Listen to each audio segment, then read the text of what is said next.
Hello again. My name is Nina Camplin and welcome to another one of the VC Gallery live watch parties. I'm going to carry on with the theme that I had last week, which was intuitive painting, and I really can't say enough about doing this method of painting. It's just it's a really nice way to kind of loosen up your style, to beat creative block if you're an artist and you've got that kind of like you've come to a block where you just really don't know where to go with it. So this is a really good way to just go past that, to move on from it.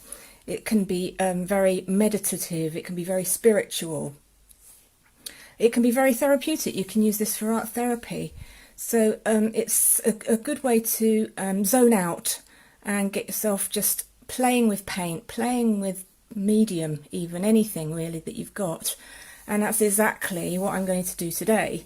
For my birthday a couple of weeks ago, I got bought a brand new set of watercolours, and it's been sitting in the box ever since then, and it's just like so pristine and so clean that I've just been like really scared to use it, because I've got watercolour sets.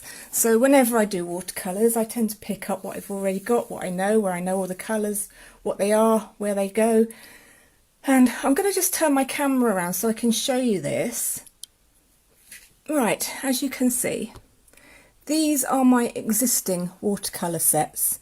Well used, well loved, hardly ever cleaned, but I know where everything is, I know what the colours do. And I tend to, if I want a big variety of colours, I will have to have pretty much all three sets out at the same time. So I am going to actually close all these off today. Get rid of them, and this is my new set, which I'm so excited about using and so scared about using as well, because it's so clean, it's so unused, it's so new. So I thought intuitive painting would be a really good way to break the ice with this set. Now, I've never had full pan paints before. As you can see, the size of these, look at them. I usually, all my old sets are half pans, which if you're using a big brush, which like, where's my big brush gone? I mean, even once something like this, it's hard to get the whole brush into the size of a half pan. And so many colours, look at all these colours. I just can't believe it, I'm just so excited. So I'm going to just start playing around, because I don't know what, I mean, I can see what these colours look like in the pans, but I don't know what they're going to look like on paper. I've got 3 yellows. I've never had a set with 3 yellows in it before. I just want to see, in fact I'll start with that. Okay, so I'm going to try these yellows first of all. I think the first one is a lemon yellow. Just putting it on paper. That's some really nice, bright, fresh yellow. And then the second one. This is a cadmium yellow. I think this is cadmium yellow medium. You can see it's just a little bit more orangey than that one, a bit warmer. This one is cadmium yellow deep.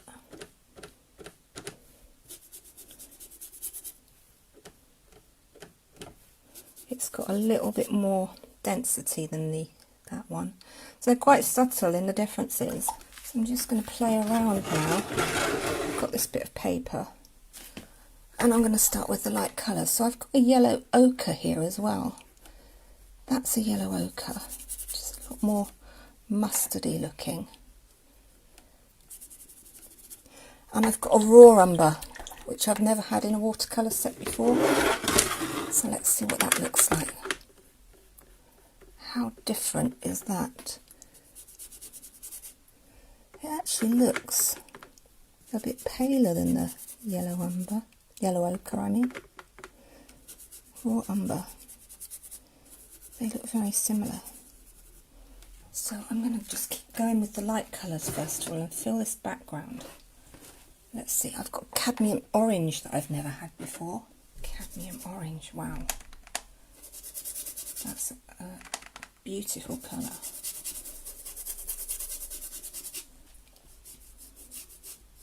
Just letting the colours touch each other as well to see what they how they react with each other. So let's start going through the reds now. There's a cadmium red.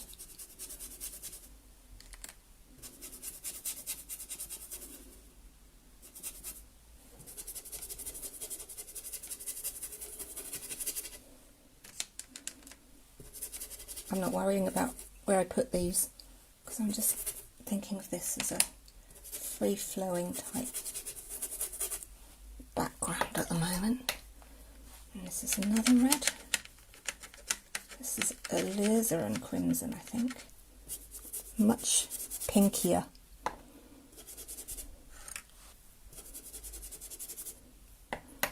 What's this one?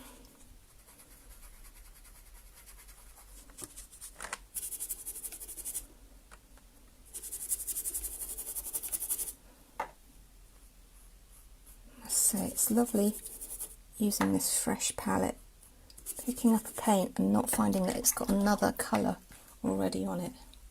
Now here's one that I'm really excited about trying. Purple Lake. I've never had Purple Lake on a watercolour set before. Let's see what that looks like. Oh, I like that.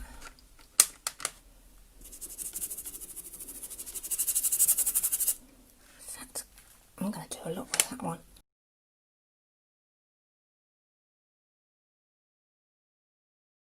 The other thing I like about watercolours for doing intuitive painting is the way when you lay the water down, you can use them to pull colours into each other. So if I just touch here the yellow ochre, that's going to then start flowing into the Purple Lake. Quite a nice combination of colours there. And I like this down here where the yellow, I think that's the raw umber. First of all, the cadmium yellow's flowed into the cadmium orange, and then it's flowed into the raw umber, which has then flowed into the Purple Lake. And you can see how the different colours react to each other, because some will just flow together and mix. These kind of merge into each other, whereas these separate a bit more, almost like repel each other. Let's try these blues. I've got ultramarine here.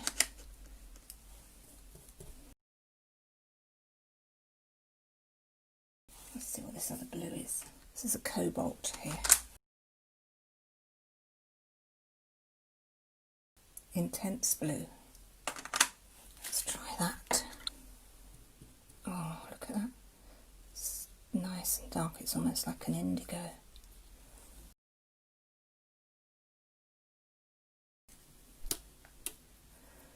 Just flicking it now. Seeing how it reacts with the other colours. It's so much more intense than the others.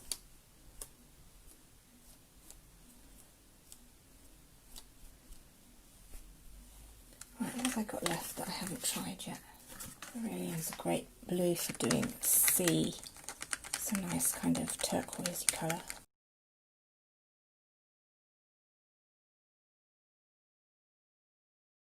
There's no real rules to intuitive painting. You can pretty much do what you want to with it. So you get to a point where you actually start seeing a direction that the painting's going in. You might want to keep it abstract, or you might want to start making shapes into it, playing with your mark making.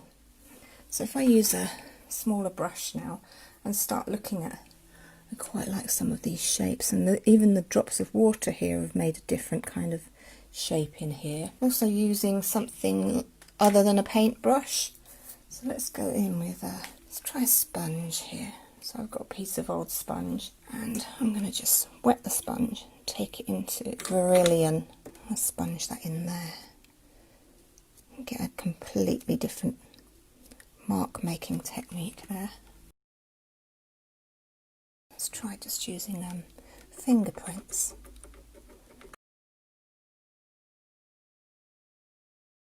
And then it's just following what you feel. It's almost like happening like a fan shape here. And keep that, following that round. This almost looks like sort of a flower or a tree or something. I'll go back to a fine brush. And I think I'll use the Purple Lake again. Just follow this round. Just making patterns really. course I could leave this to dry and then start going in with a different medium. Pastel would work really well over this, or even acrylics. I want to try and keep some of the nice bright colours in the background. You can also have a go using stencils over it. So I've got a stencil here that I'm going to just sponge through. So I've got orange. I'm going to use a contrasting colour here. Let's use the blue. Where's that intense blue? It's probably still a bit wet. Yeah, it's bleeding through, but it's not really making... That does need to be drier. No, I think it's still a bit wet. It's almost getting a little bit of a flower symbol going in through there. I've just spotted on my table. I've got these powdered pigments that I'm going to just sprinkle on this, see what happens. This is the other thing about intuitive painting, just finding what you've got lying around and just have a go with it, see what happens.